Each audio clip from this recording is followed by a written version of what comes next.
E3 2017 is officially underway, and the inside of the Los Angeles Convention Center is packed with all the big companies showing off the glitziest, most glamorous games with lasers and lights and sounds everywhere. But right now, we are outside, next to a Hooters and a construction site in the Devolver parking lot.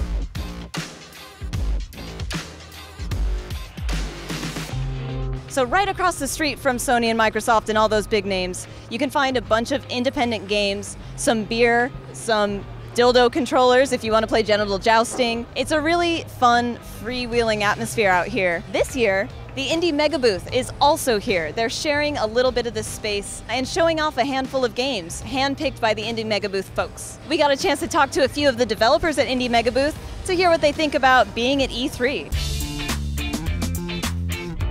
I'm Nathaniel. I'm a solo developer. I do my own art, music, and programming, and I make a game called Songbringer, which is a Zelda-like procedurally generated game. I'm humbled. I'm completely honored to be here. Like a year ago, I never would have expected to be here. Just to see people playing my game in person is a complete honor, and to be interviewed is amazing. You know, it's like, what? Have you been to the show floor? Have you seen the inside?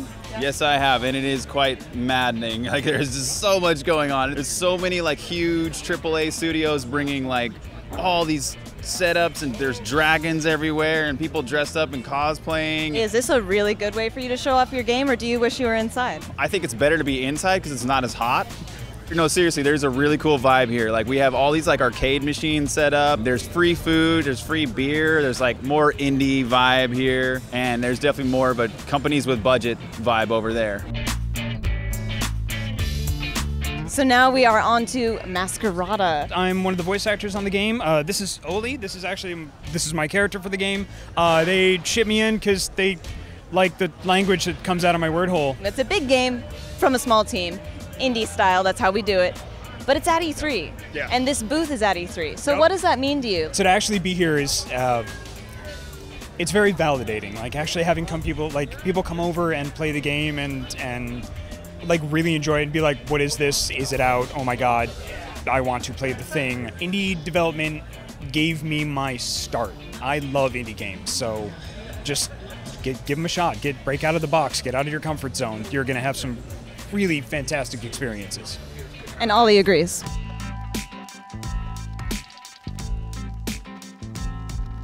I'm Ben, I'm a game designer from South Africa, and we're here showing our game Semblance at E3 in the parking lot of Hooters.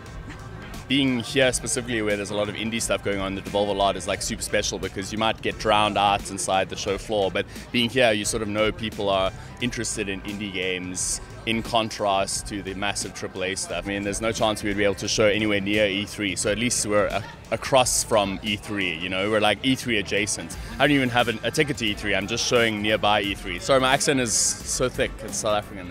It's like I have one of those dildos in my mouth. That's the sort of accent South Africans have. But that is actually a South African video game, so it makes a lot of sense. Yeah, genital jousting, yeah. And now back to the AAA PR-filled E3 BS.